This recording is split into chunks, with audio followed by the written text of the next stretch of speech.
Today, we're going to be recording two of my favorite things, cigar and bar.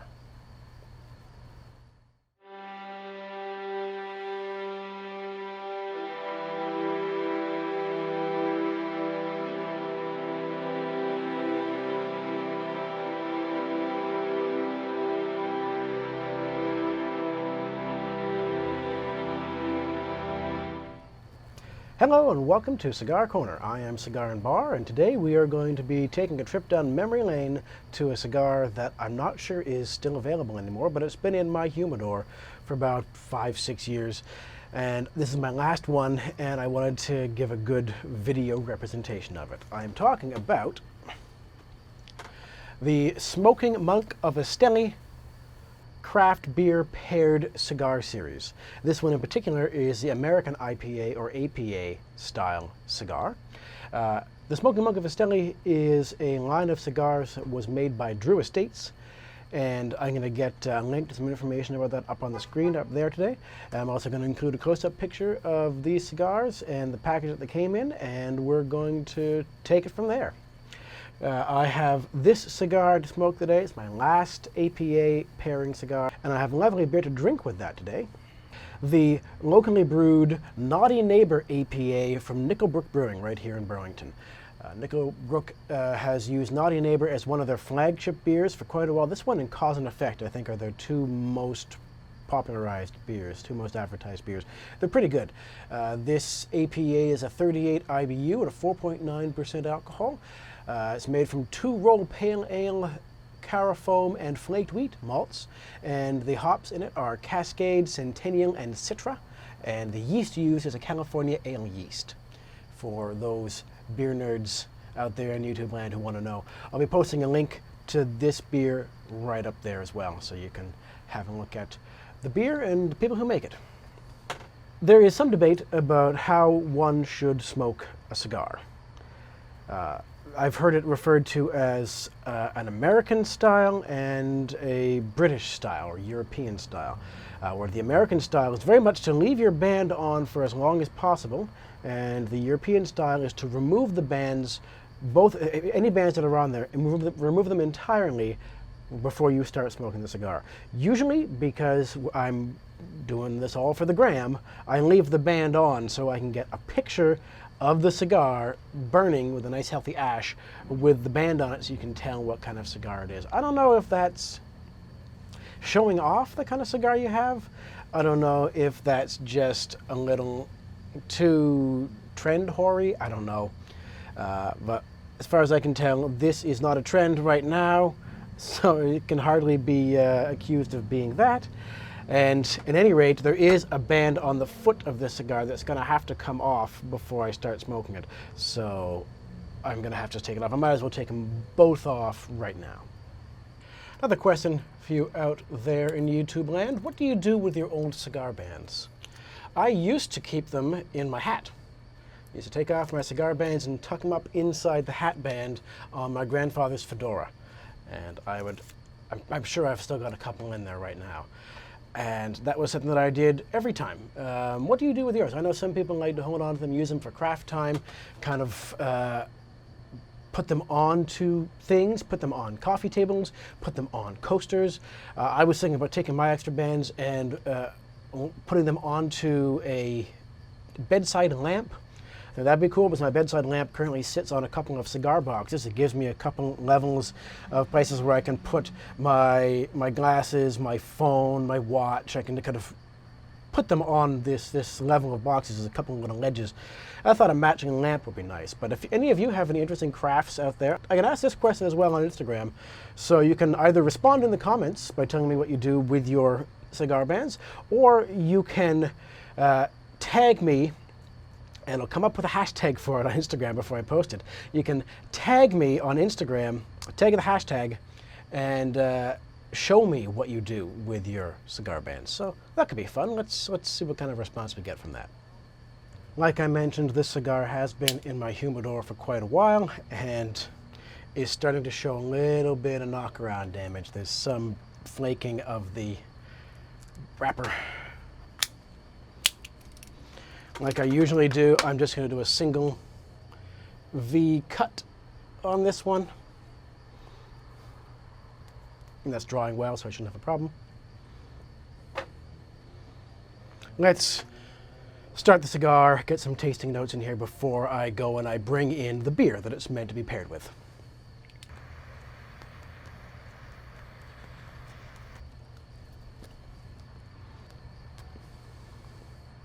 Now, being familiar as I am with the taste of IPAs and APAs, I'm going to first give a guess of whether I think this will pair well with an IPA.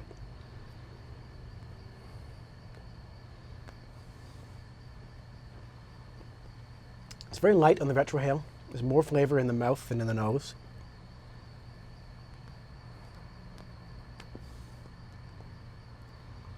It's sweet, which is good because APAs are known for their bitterness.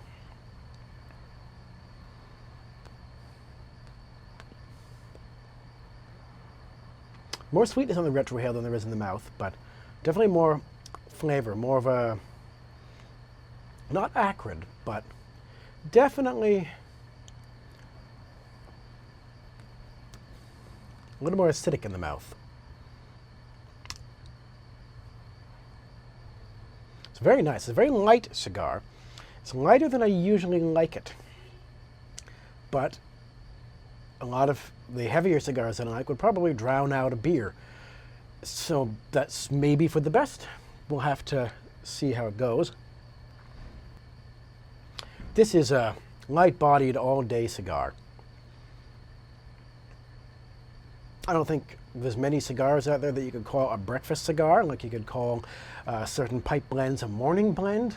Most cigars are a little heavy for breakfast. But this is very light. I could see this being like an early lunch cigar. Maybe not right out of bed with my coffee, though. All right, so interesting notes. Let's bring in a beer and we'll see how this craft beer paired cigar actually pairs with a beer. I don't always do this, but I do have a nice frosted pint glass now, and that looks, you can see it there, like it's going to be quite nice, quite cold.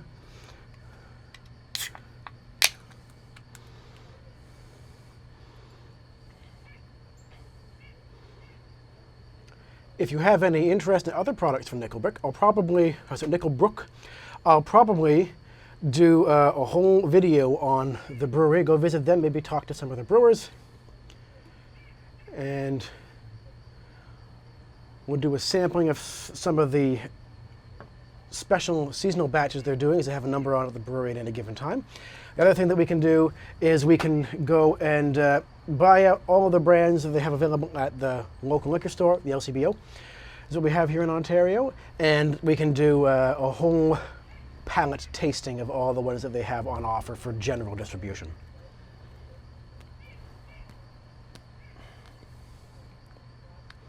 So again, very light.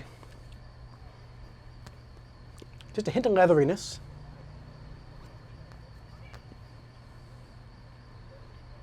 And now maybe it's a juxtaposition in my brain, because I can see this nice yellow beer here, but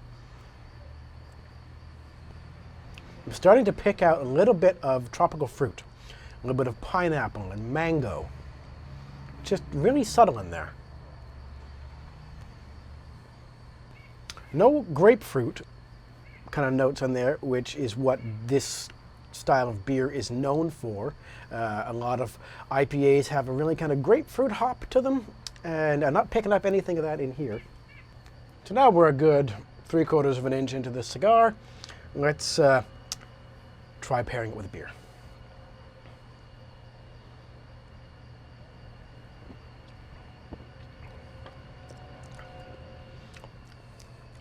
So this beer, as an APA, is not particularly hop forward like some other IPAs or other APAs, and it's quite nice. It does share a bit of that exotic fruit flavor.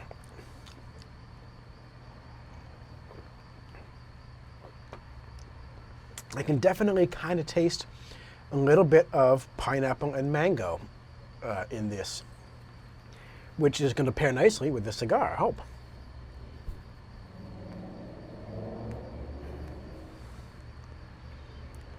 Yeah, that is nice.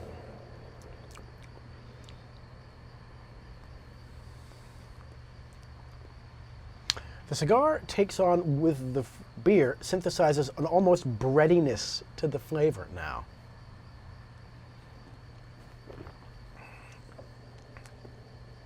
Which is odd, because you'd think that if anything was going to taste bready, it would be the part of this equation that actually has wheat in it. But no.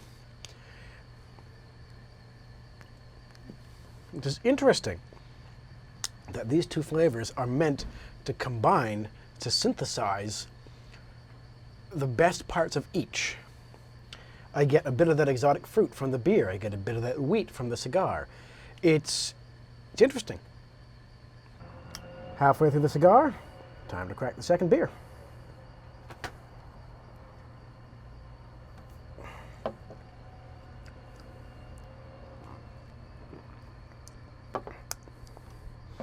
It's getting a little more full flavored as I go through here. A little toastier, a little breadier. It's usually at the point of breadiness that I find a lot of cigars I smoke start out at. So at the middle point, it's really starting to come into more of that flavor, which is nice. I don't like an overly bready cigar all the way through. I also don't like an overly acrid cigar. So this one, starting off so light, it's a selling point on it. It's very nice. I wouldn't say that it's a cigar that lacks flavor or has a stunted flavor profile, but it is definitely a cigar that is understated enough that the rest of the flavor that you want to get from a session comes from the beer that they recommend you pair it with.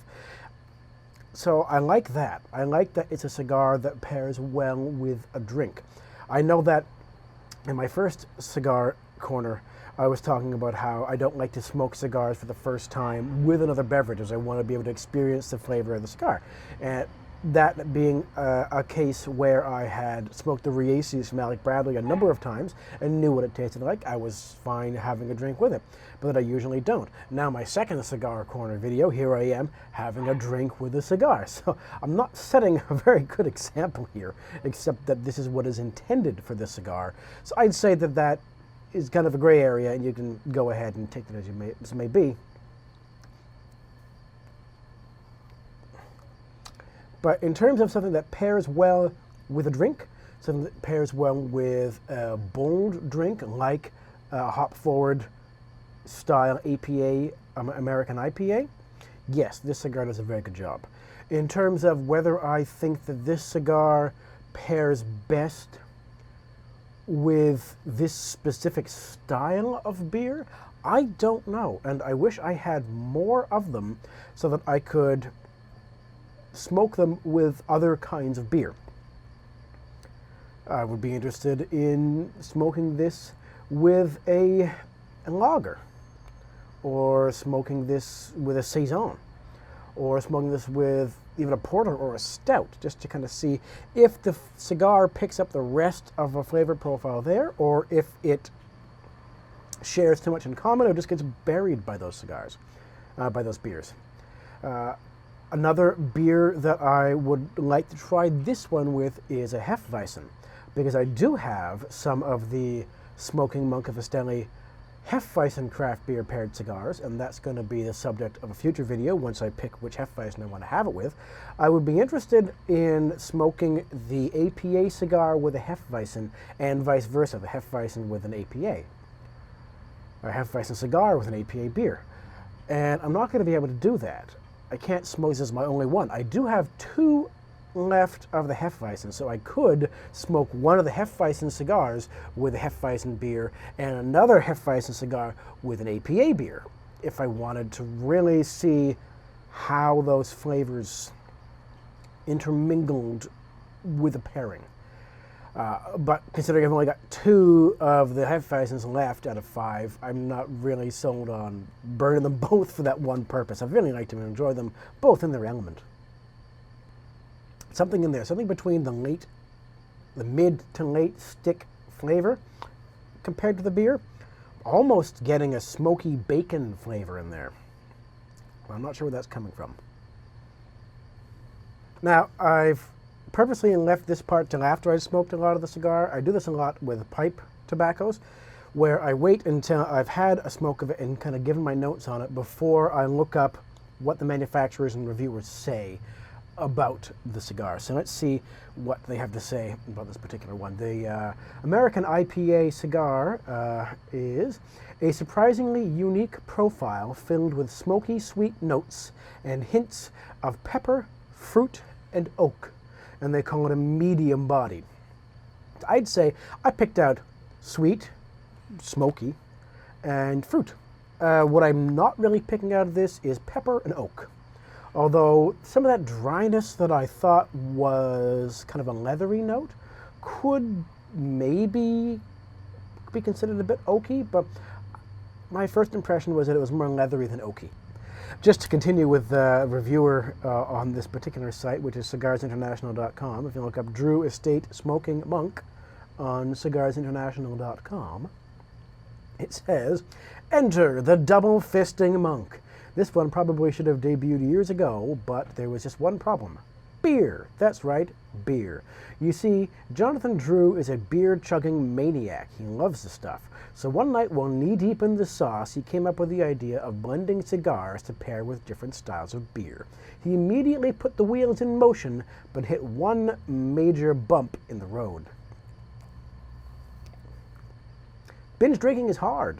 So is precisely pairing tobacco with just one style of beer. But after tons of hard work and a slew of hangovers, it's finally time for the masses to reap the benefits. Simply pair each one of the following blends with the corresponding style of beer and watch the fireworks go down. Like a lock and key, they were made for each other. So I can appreciate the level of precision and care that went into trying to pair a specific cigar with a whole spectrum of beer, because this APA is going to be different from any number of other APAs. It's a certain style, but within a style there is a vast range of flavor variations. So I can imagine that it was really difficult, and I imagine he didn't mind so much the amount of time he had to put in drinking different beers from that description. In this original series, there was a Hefeweizen paired cigar, which you'll see on this channel in the future, the American IPA, which is this one, an Imperial Stout, a Porter, and a Triple Belgian. Out of that list, I kind of want to say that I would like the Imperial Stout, but I'm actually really more interested in the Triple Belgian. So if you have a chance to have a look at the website, you can see what they say about the various notes on these cigars. And if you have a chance to get any of these, having been aged somewhere, because it does say right up at the top, right off the top of the article, this item is no longer available for purchase. So it might be that you just stumble across some old stock in a cigar store. Might be you find some old stock up on an auction somewhere. So if you're interested in beer and you're interested in cigars, give the Smoking Monk of Estelli from Drew Estates a chance. Give it a shot. I've got 2 left, only 1 style left, so stay tuned, and at some point in the near future we'll have the next installment in the Smoking Monk series. Until then, I am Cigar and Bar. This has been Cigar Corner, and I wish you the very best of evenings. Cheers.